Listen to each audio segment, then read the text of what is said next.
Des jeux avec un développement aussi chaotique, c'est rare. Enfin, pas vraiment, mais en tout cas rarement autant médiatisé et communiqué de manière aussi transparente. Mais avant d'y venir, je vais vous raconter une petite histoire.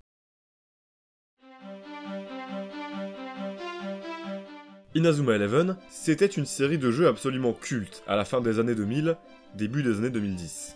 Une majeure partie de mon enfance était rythmée par cet univers à la croisée entre le football et le RPG.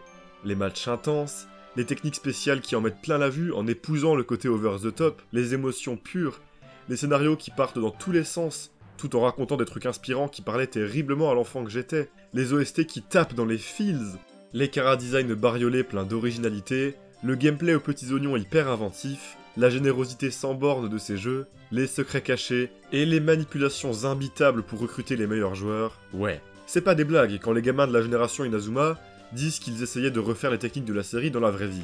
Vraiment. Et j'en suis la preuve vivante. Quelle époque. J'étais en effet à un niveau de matrixage assez avancé. J'ai commencé le foot pour ça, avant d'arrêter quelques mois après. J'avais pour objectif principal à 8 ans de créer mon équipe de foot ultime à la Inazuma Eleven 2, en recrutant tous les gars de mon village. J'avais peint des maillots dans cet objectif même. Avec mon meilleur pote de l'époque, on s'entraînait chaque jour pour développer nos propres techniques, avant de passer la soirée à faire des matchs sur DS, et à s'échanger des tips. Le tout, bien sûr, rythmé par la hype immense du visionnage de l'animé sur Gulli. Bref, une enfance de rêve. Les années ont passé, et cet amour pour Inazuma Eleven n'est jamais totalement parti. Il m'a suivi jusqu'au collège, avec la nouvelle génération Inazuma Eleven Go, dont l'excellent animé Chronostones a été mon déclencheur pour l'animation japonaise, rien que ça. En effet, suite à la sortie du jeu Inazuma Eleven Go, m'ayant lui apporté de superbes souvenirs à mon entrée du collège, je n'en pouvais plus d'attendre la suite. Alors, Chronostones a été ma première rencontre avec le merveilleux monde du fansub, de la VOSTFR, tout ça. Ouais, sans ça, et sans la curiosité que ça a amené par rapport à ce domaine, peut-être que je serais pas là à parler de JoJo sur YouTube aujourd'hui, qui sait. Puis après la sortie du jeu Chronostones, j'ai donc attendu Galaxy, dont j'avais vu le très mid-animé d'ailleurs. Vraiment attendu. Il ne se passait pas un mois sans que je fasse une recherche Google pour voir si le jeu avait été annoncé. On faisait comme on peut à l'époque. Et les mois ont passé, puis les années. Et en 2024, le jeu n'est toujours pas sorti en France, et ne sortira jamais. Que ce soit pour des raisons de localisation, de succès de la série en demi-teinte par chez nous et donc d'un gros manque de rapport sur investissement, nous n'avons pas eu le droit à Galaxy sur nos terres. Le moi adolescent a eu beaucoup de mal à se remettre de cette immense déception. Ça ne l'a pas empêché d'apprécier le retour de la série avec Ares no Tenbin et Orion no Kokuin, de se prendre une petite vague de nostalgie, en continuant d'en parler avec le même pote qu'à l'époque, comme si rien n'avait changé. Des défauts évidents, mais ouais, Imo c'était pas si mal cette nouvelle génération. Mais un trou restait dans mon cœur. Car ouais, les animés c'est bien beau, mais ça fait quand même depuis 2015 que j'ai pas touché à un jeu de la série. Et les jeux, c'est toujours ce que j'ai préféré dans la licence. 9 ans sans rien. 9 ans. Et c'est donc là que l'histoire de Victory Road commence. Wesh les gens, c'est Revive. Et bienvenue dans cette nouvelle chronique random.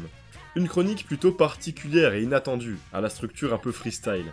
Pas de spoil ici, je suis juste là pour parler d'un sujet qui me tient à cœur, et pourquoi pas, faire découvrir une série géniale à ceux qui ne sont pas familiers avec cet univers. Posez-vous donc tranquillement avec un coca bien frais, et laissez-vous porter avec moi, ça va être intéressant. Aujourd'hui, on parle d'Inazuma Eleven Victory Road.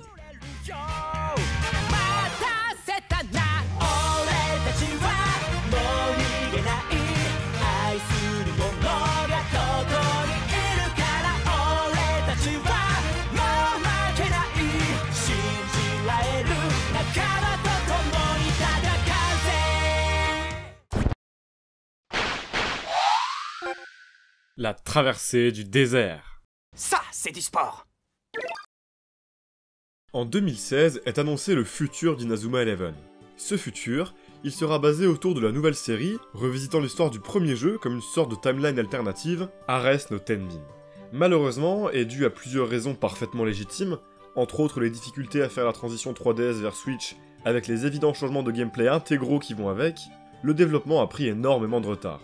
Tellement que la série, annoncée depuis trop longtemps, a commencé sa diffusion alors que le jeu était toujours en développement. Puis Orion no Kokuin, la suite, a été diffusée à son tour. La hype était donc passée, le jeu n'était toujours pas terminé, alors a été prise la très lourde décision de l'annuler. 2020. Les nouvelles séries sont terminées, plus aucune actu du côté de la licence. Jusqu'à ce qu'Akihiro Ino, papa de la série, annonce que le jeu Inazuma Eleven Ares deviendra Inazuma Eleven Great Road. Le jeu n'a donc pas été totalement annulé, mais complètement remanié. Avec ce changement de nom, survient donc un changement de direction globale. Adieu l'histoire d'Ares, dont les personnages n'auront donc tristement jamais le droit à leur jeu à eux, et bonjour à un tout nouveau scénario inédit, mettant en scène le nouveau personnage principal, Unmei Sasanami, 25 ans après le premier jeu Inazuma Eleven. Adieu donc ces histoires de timeline, on est de retour dans la principale, qui fait donc vraisemblablement suite à la série Inazuma Eleven Go. Ne seront donc reprises de l'ancien jeu que les bases de gameplay, et encore, vraiment les bases. Pendant cette période, Level 5 était vraiment dans la merde financièrement, ayant frôlé la faillite à de nombreuses reprises. Ainsi, Great Road est annoncé comme un jeu terriblement ambitieux, censé relever le studio. Un mode histoire complet, un mode chronique réunissant plus de 4500 personnages, un mode en ligne compétitif avec un suivi régulier et assidu, ça sonne comme un véritable rêve éveillé pour tout fan d'Inazuma Eleven, surtout après plus de 10 ans sans nouvelles. Un rêve que j'ai personnellement eu beaucoup de mal à croire, tout ça me paraissait trop, bien trop ambitieux, surtout pour l'état actuel du studio. Mais ça y est, 4 ans plus tard, alors que le jeu a été renommé Victory Road, la machine se met en marche. T-Pistons, le légendaire groupe en charge des openings est de retour. Mappa promet de livrer des cinématiques de très haute qualité pour le mode histoire, le jeu est officiellement annoncé pour cette année, et surtout, une démo jouable est sortie.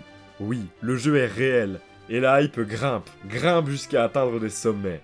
Une démo sortie donc en mars sur Nintendo Switch, et bientôt sur les autres consoles à skip, ayant pour but de nous faire tester le jeu et son gameplay, le tout au détour d'un mode en ligne compétitif plutôt complet à l'échelle d'une version d'essai. Une version d'essai qui restera en ligne jusqu'à la sortie du jeu, sorte d'early access moins, ce qui prouve bien son objectif.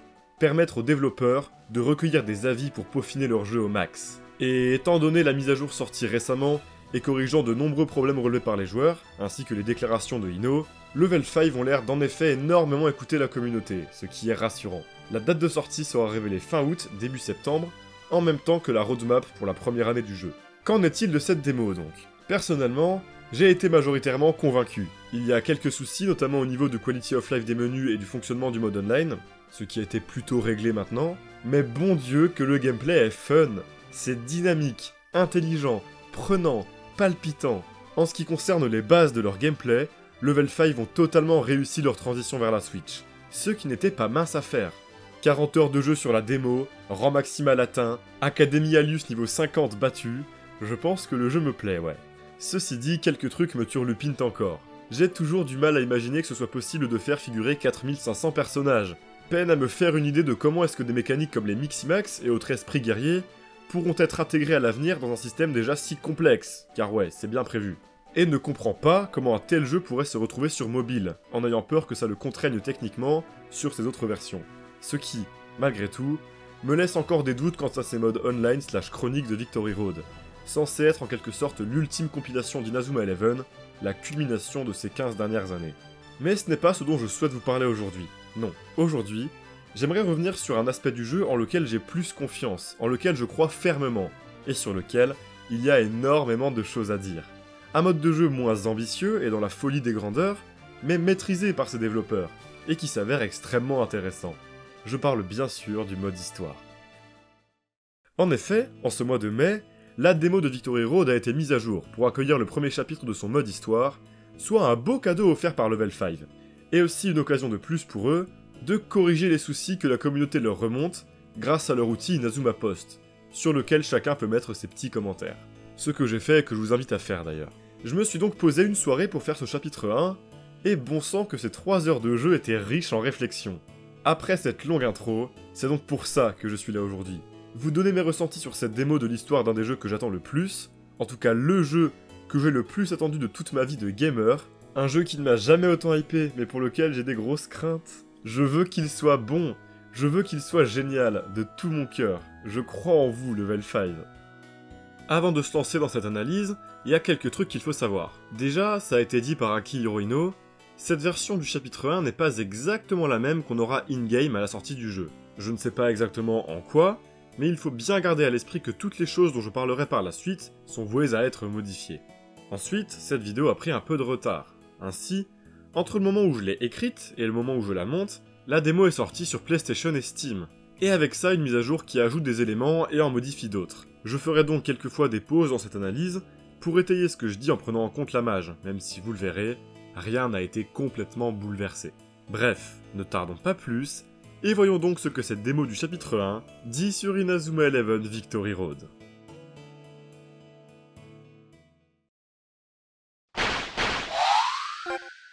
Nouvelle ère. Ça, c'est du sport.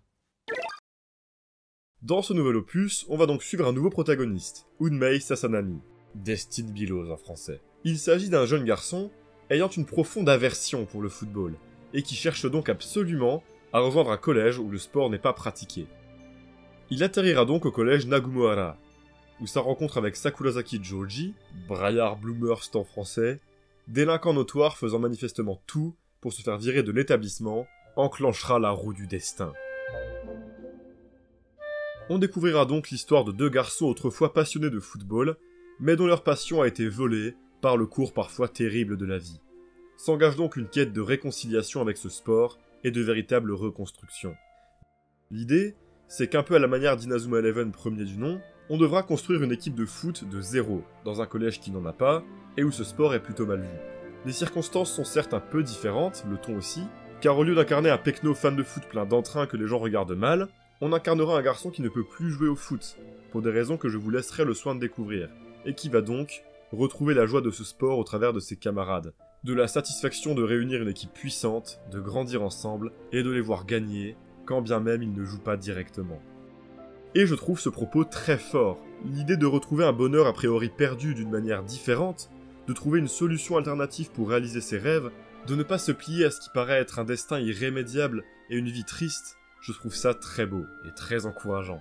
Ce côté encourageant sera parfaitement retranscrit avec la relation qui lie Unmei à Joji, l'autre personnage principal de ce premier chapitre. Je n'ai pas envie de vous spoiler les tenants et aboutissants de cette relation, mais elle est véritablement très touchante.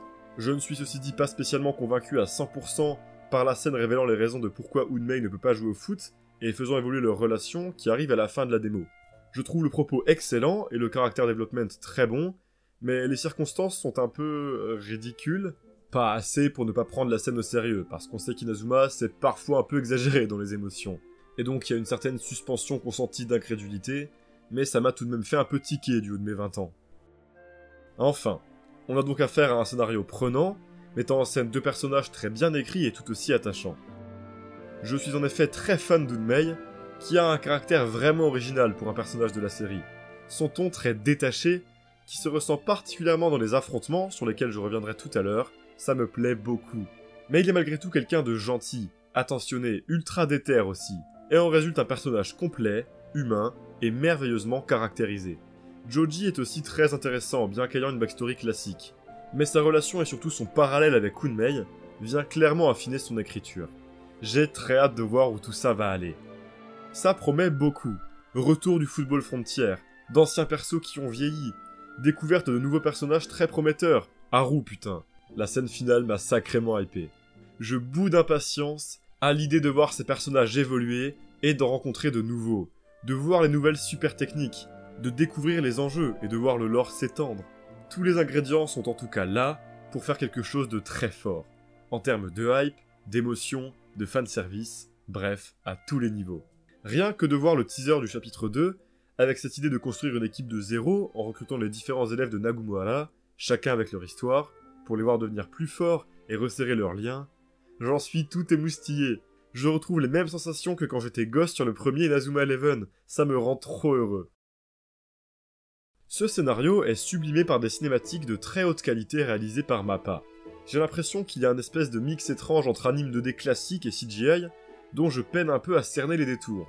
Mais en tout cas, ça rend merveilleusement bien. Jamais Inazuma n'a été aussi beau et bien animé, ou en tout cas rarement. Les expressions faciales sont notamment particulièrement bluffantes, et il en va de même pour les éclairages absolument superbes. En plus des séquences animées, il y en a énormément. Je pense même que la moitié de la démo en ligne droite en était constituée. Si ça continue comme ça sur le jeu final, ça promet. On aurait vraiment droit à une expérience à mi-chemin entre l'animé et le jeu vidéo, remettant même carrément en question la pertinence d'une adaptation animée pour Victory Road. Une expérience en tout cas très engageante et ultra immersive. En effet, c'est toujours plus facile de rentrer dans un jeu quand on a un enrobage et une mise en scène aussi quali. On a aussi le droit à quelques cinématiques animées dans le moteur du jeu, notamment pour les interactions moins importantes et autres quêtes annexes, elles aussi de ma foi plutôt bonne facture. Je regretterais seulement l'absence de portraits lors des séquences de dialogue, dommage étant donné la qualité des chara-design, clairement dans le très haut du panier de la série, et qui me parle en tout cas beaucoup plus que ceux d'Ares. La seule chose qui me dérange un peu dans ce scénario finalement, c'est, et vous avez dû comprendre qu'elle était de retour, la localisation des noms. Ok, traduire Unmei en destin, ce que ça veut littéralement dire, c'est rigolo 2 minutes hein, mais merde, bah non, on est en 2024. Ça y est, les Françaises ont plus besoin de jouer à des jeux avec des noms français pour pouvoir s'identifier ou même s'immerger, hein. Ça y est, c'est bon, on regarde tous des animés, hein. Une vraie déception. Ceci dit, ce n'est pas la faute du jeu en lui-même, alors je veux bien passer outre. Voilà, j'ai parlé histoire. Maintenant, il est temps de revenir sur un élément qui a un peu divisé la communauté autour de cette démo, son gameplay.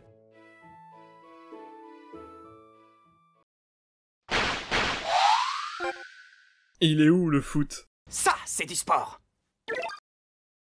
Car en effet, le gameplay de ce chapitre 1 est tout sauf conventionnel, et encore moins attendu, puisque, purement et simplement, il n'y a pas de foot dans mon jeu de foot. Concrètement, le jeu prend la forme d'un RPG dans lequel on va explorer, aller d'un point A à un point B pour faire avancer le scénario, le tout entrecoupé de phases de gameplay, remplaçant les habituels combats de ce genre de jeu. Là où il s'agissait de défis, prenant la forme de rencontres aléatoires déboulant sur un petit match de foot à équipe, temps et envergure de terrain réduit dans les précédents jeux, ici il va s'agir d'échanges verbaux, mis en scène comme s'il s'agissait de combats. Si vous voulez une explication speedrunnée pour les connaisseurs, c'est exactement comme les réunions d'investisseurs de Yakuza 7. Genre exactement. Et aussi surprenant et inattendu que ça puisse paraître, Inazuma Eleven s'inspire sans aucun doute de la série de RGG. Maintenant pour les autres, je vais vous donner un exemple, pour que vous compreniez bien. On se balade tranquille dans le lycée, et au détour d'un couloir, on va se faire assaillir par 3 boucs du club de judo, qui veulent vraiment qu'on les rejoigne. S'en suivra donc un affrontement, dans lequel on devra échanger verbalement avec eux pour qu'ils nous laissent tranquilles. On aura à notre disposition 3 choix de répliques, qu'il faudra choisir en fonction d'un système tout con de pierre-feuille-ciseaux. Chacune des répliques est associée à un signe, et chaque ennemi prendra une pause, laissant entrevoir un signe, nous donnant donc une indication sur la réplique à sortir pour avoir l'ascendant sur lui et ainsi faire baisser sa barre de vie, ou plutôt une barre de motivation concrètement. Avec la bonne réplique, les dégâts sont doublés. Au bout de quelques coups donnés et reçus, une jauge d'ulti se remplit, qui prendra la forme d'une réplique ultime, touchant tous les ennemis et faisant tellement de dégâts qu'elle réduira le plus souvent leur barre de vie à 0, mettant ainsi fin au combat. On a donc là globalement une profondeur mécanique proche de 0, mais 2 facteurs rendent ces affrontements plutôt sympas en vrai. Le premier, ce sont les systèmes de cooldown et de type. En effet, à chaque réplique balancée, on aura un petit cooldown avant de balancer la suivante. Si à première vue ça a l'air de ne faire que ralentir un gameplay qui l'est déjà pas mal, quand on prend en compte que Joji nous rejoindra à la fin de la démo dans ses affrontements, et sûrement d'autres persos plus tard, tout prend sens. Car à chaque perso son type, intelligent ou bagarreur entre autres, type que possède aussi chaque ennemi. Ainsi on pourra combiner une faiblesse de type à une faiblesse de signe pour maximiser les dégâts, le tout en profitant du cooldown d'un allié, qui vient de balancer son attaque, pour se servir d'un autre personnage, ce qui rend tout de suite la chose plus intéressante. Il faudra aussi réfléchir vite pour être efficace, et ne pas perdre de temps en n'attaquant pas alors que le cooldown est terminé et qu'une réplique est prête. Et surtout, le vrai truc qui fait prendre tout son sens à ces affrontements, eh ben ce sont les répliques en elles-mêmes et le ton. En effet, la diversité de situations est énorme. On se fera assaillir par plein de clubs, engueuler par le comité de discipline à cause de nos cheveux, chercher à se faire comprendre par une grand-mère carrément sourde, etc., etc. Tout ça est déjà très drôle, mais le plus fort, c'est que chaque réplique, chaque animation même, sera adaptée au duel. Chaque réplique est en effet parfaitement adaptée au contexte. En plus, lancée avec une animation drôle qui va avec. Unmei qui sort son tel et fait genre de s'en servir pour se séparer de son pote Stalker qui l'emmerde par exemple, ou qui lâche avec la pose de Phoenix Wright que les gars du club de judo ils puent sa mère en guise de finisher. Et c'est toujours ultra stimulant de les découvrir. Unmei est vraiment trop drôle comme gars. C'est là où son ton détaché marche le plus. Ses répliques sont cinglantes, pleines de second degré et de sarcasme. Et quand Joji se ramène, lui il réplique pas mais vient carrément foutre des grosses patates de forain.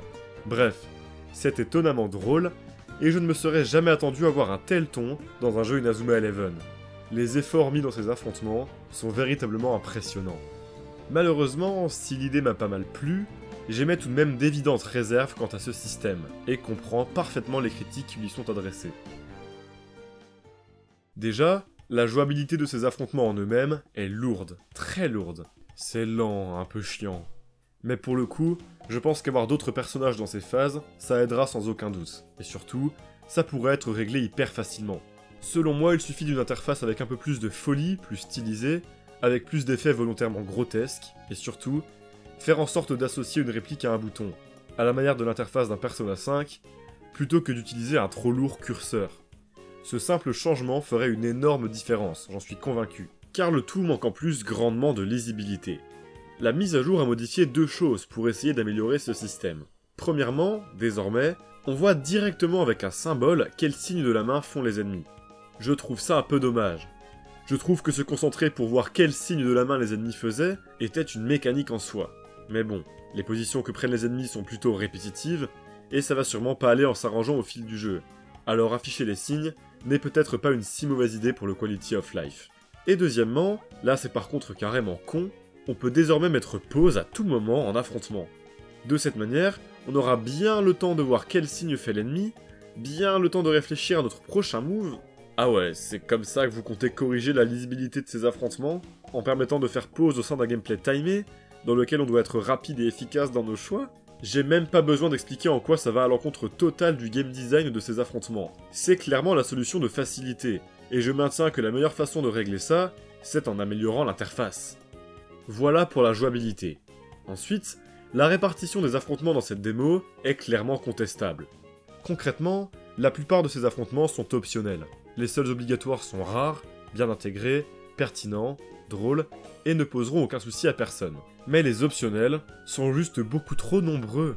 Il y en a à chaque coin de rue, et pour les complétionnistes comme moi, ça peut très vite devenir chiant à la longue. Surtout quand on prend en compte que les récompenses de ces affrontements sont bien trop négligeables pour donner envie de tous les faire. Concrètement, je pense que ce système est une bonne idée. C'est drôle, intelligent, et parfaitement à propos dans le contexte de la démo. En effet, Unmei ne peut pas jouer au foot, alors en attendant que des joueurs le rejoignent, c'est parfaitement pertinent que ce soit les seules phases de gameplay. Seulement, aussi pertinent ce soit dans le cadre du jeu complet, je sais pas si c'était vraiment la meilleure chose à faire pour la démo d'un jeu de foot. Je pense que nous laisser jouer le match montré dans la cinématique finale, par exemple, aurait pu faire une grande partie du taf, pour enlever cette impression de jouer à un jeu de foot sans foot. Et je comprends donc aisément la déception des joueurs. Maintenant, lorsque l'équipe sera constituée, deux solutions. Soit ces phases d'affrontement disparaissent complètement pour laisser place aux bons vieux défis, qui seront présents, rassurez-vous, on en voit bien dans les trailers. Dans ce cas, c'est un choix ultra couillu d'avoir créé un système de jeu entier pour seulement les 2-3 premiers chapitres, pour ne plus s'en servir après, que je salue pour sa pertinence et sa prise de risque. Soit elles coexisteront avec les défis, en fonction des personnages qui nous accompagnent. Genre si on n'est que 4, ou que avec Unmei, bam, affrontement. Ou en fonction de l'adversaire, évidemment qu'on va pas affronter au foot une mamie, dans ce cas on devra choisir une équipe d'affrontement parmi notre équipe de foot. Dans ce cas, soit, mais la balance devra être très bien équilibrée, et le nombre de défis et de séquences de foot, toujours de loin prédominante par rapport à ces phases d'affrontement, qui ne devront rester qu'une mécanique secondaire rigolote, qui apporte un peu de fraîcheur de temps en temps. Et c'est très bien. Je suis donc optimiste quant à cette mécanique, mais quoi qu'il en soit, ne la faire figurer qu'elle dans la démo, qui plus est avec son strict minimum et avec un seul personnage, et autant représenté, je pense que c'est bien 70% du temps de jeu honnêtement, hein. C'était pas un super move. D'ailleurs, la mise à jour a ajouté une section d'une 30aine de minutes après l'endroit où s'arrêtait initialement la démo, développant un peu plus ces affrontements. Déjà en nous faisant jouer un personnage de plus dans ces derniers, Cédric, rendant en effet le tout plus intéressant, ce qui est une bonne chose. Et également, on peut en découvrir des déclinaisons. Par exemple, c'est sur les mêmes bases que se dérouleront les entraînements permettant de faire gagner des points dans certaines caractéristiques en dehors des matchs. C'est une mécanique qu'on retrouvait déjà dans les premiers jeux, on avait différents spots d'entraînement répartis dans la ville, qui permettaient d'augmenter différentes stats, la force de frappe, le contrôle, etc., en fonction du spot pour le personnage de notre choix. Ces entraînements ne consistaient autrefois qu'en une cinématique rigolote, l'aspect ludique de cette mécanique résidant dans le fait de dépenser des points limités pour pouvoir y accéder. C'était donc un système de gestion de ressources. Là, c'est différent, on peut en faire autant qu'on veut, mais on devrait être actif pendant ces entraînements. Ils prendront en effet la forme d'un mini-jeu, dont l'idée est très similaire à celle des affrontements. Contextualisons pour que vous compreniez bien. Dans le seul entraînement disponible de la démo, nos personnages doivent monter et descendre en petite foulée les marches d'un escalier, pour augmenter leur frappe et leur force physique. Au sein de l'entraînement, l'esprit des escaliers sera manifesté par une créature fantomatique qu'il faudra vaincre, sorte de représentation mentale un peu rigolote. Ainsi, je pense que vous voyez où ça va.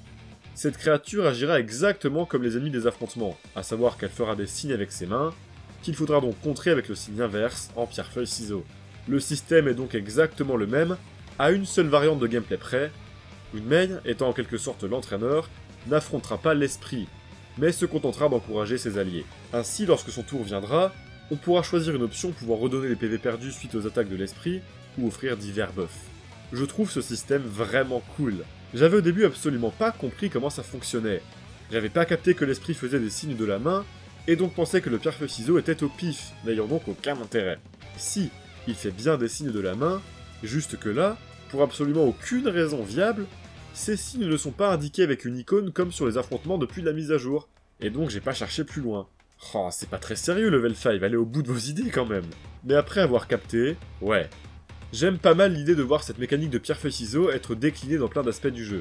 Encore une fois, un peu plus de peps dans la mise en scène et des meilleures interfaces, et ça pourrait vraiment devenir des moments très cool. J'ai en tout cas beaucoup aimé le ton de cet entraînement. Il y a une vraie contextualisation, une vraie personnification du lieu, avec cette idée d'immenses escaliers placés devant le lycée, qui serait la source de la bonne santé des élèves, obligés de les gravir avant chaque journée. Et l'idée de personnifier ça avec un esprit, j'aime beaucoup. Ainsi, découvrir tous les lieux d'entraînement dans le jeu final pourrait grandement nous faire nous attacher à la ville, et à ses points d'intérêt ou autres légendes urbaines, si tant est que chaque entraînement bénéficie du même soin. Et voilà une parfaite transition pour parler un peu de la ville et des phases d'exploration de ce chapitre 1. C'est en effet un aspect que j'ai adoré. Le fait de récupérer les objets en tirant dans des ballons de foot, c'est rigolo, et justifié scénaristiquement en plus. Voir les gars réagir à Unmei qui tire dans le vide, et qui est dans son monde, ça me rappelle de ouf Yakuza 7 avec Ichiban qui se prend pour un prota de JRPG, chose que ses potes ne comprennent absolument pas. Également les quêtes annexes fonctionnent bien, et surtout, j'adore le ton du jeu. On oscille en effet entre le dramatique pour l'histoire principale, et le léger, voire le complètement débile pour le contenu annexe. Sans pour autant atteindre le niveau d'un Yakuza, on a bien là cet humour et cette autodérision très japonaise, qu'on retrouvait un peu déjà dans les précédents opus, ce qui se ressent particulièrement dans les affrontements, les quêtes annexes et les réflexions d'Unmei. On aura en effet plusieurs quêtes secondaires un peu débiles du type poursuivre un Umibozu, créature imaginaire n'ayant absolument rien à faire là, aider une mamie gâteuse à retrouver son chemin, même si le faire 2 fois de suite c'est un peu abusé et tout de suite moins marrant, partir à la recherche d'un faux policier suspecté de kidnapping, menant toujours à un plot twist final vraiment marrant. Je jure qu'il y a une vraie inspi Yakuza, jusqu'à la construction narrative des quêtes annexes. Je suis peut-être fou à avoir une inspi de partout, mais sérieux entre ça, le pierre-feuille-ciseaux et le délire d'Unmei et ses ballons que lui seul voit, ça fait quand même beaucoup. Je suis aussi totalement séduit par l'ambiance et la direction artistique du jeu. J'avais un peu peur de sa tronche au début, en voyant les trailers, et en sachant pour cette foutue plateforme mobile, mais en fait c'est plutôt propre, surtout sur PS5, où le 60 FPS régale carrément pour le coup. C'est pas absolument magnifique, mais les décors ont une vraie âme. Du genre à donner envie de se poser dans le petit parc, à regarder le coucher de soleil, à vagabonder près des rails du train de ce petit quartier japonais de campagne, à regarder les flots de la mer calme la nuit. Des lieux qui me touchent en plein cœur, et qui me font sentir cette sensation de nostalgie et de douceur propre à la série, que je suis si content de retrouver ici. Vraiment, j'ai l'impression de redevenir ce gosse qui s'émerveille sur la vue du haut de la tour d'Inazuma avec le coucher de soleil. C'est sublimé par des OST qui, malgré le départ du compositeur absolument légendaire Yasunori Mitsuda, à qui on doit tous les précédents jeux Inazuma, la série Xeno, Kid Icarus Uprising, Smash Bros Brawl, etc., captent aussi parfaitement ce parfum de nostalgie et parviennent totalement à rester dans la veine des précédentes compositions de la série. Sur ce, je pense avoir dit tout ce que j'avais à dire sur le gameplay de cette démo. Ça commence à faire long mine de rien pour une simple démo. Et si on concluait ?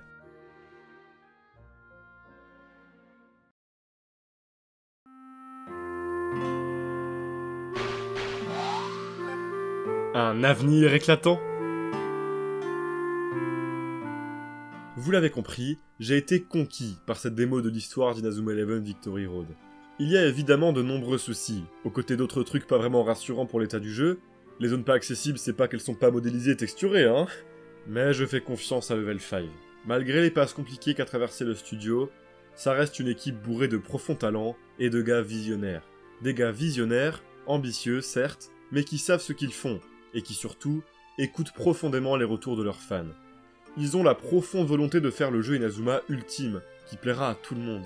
Et si j'ai un peu peur de cette approche grandiloquente que j'ai du mal à considérer optimale, je choisis de leur faire confiance.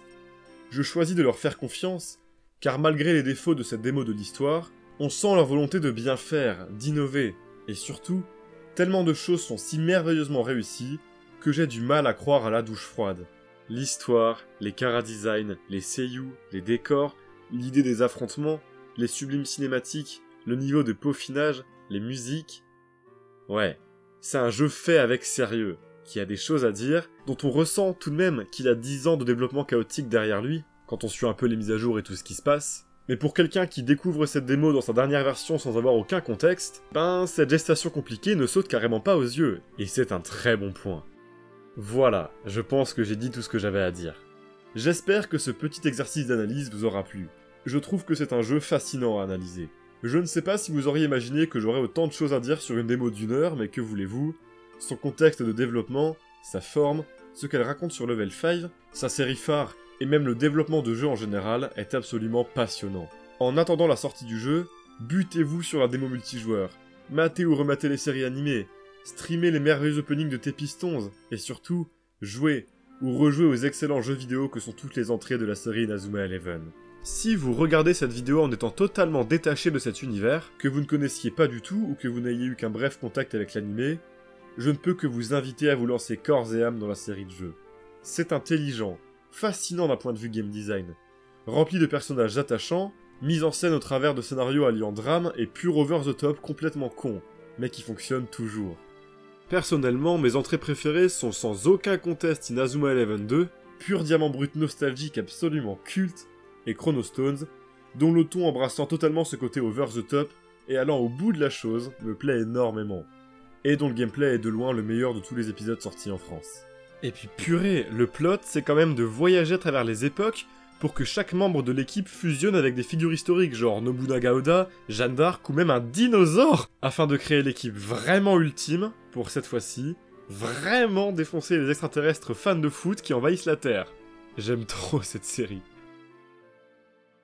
Enfin, pour l'heure, vive Inazuma Eleven, vive Level 5, merci pour cette série fantastique, merci pour les chauds souvenirs, merci pour mon enfance, et merci pour l'avenir. Merci de vous donner corps et âme pour faire revivre une série qui ne doit pas mourir. Alors, vous avez toute ma force pour les mois de développement qui restent. Je vivrai Victory Road à fond, comme un gosse, et j'en serai nostalgique d'ici 10 ans. Alors, pour la merveilleuse année qui s'annonce, gravons la marque d'Inazuma sur le monde entier.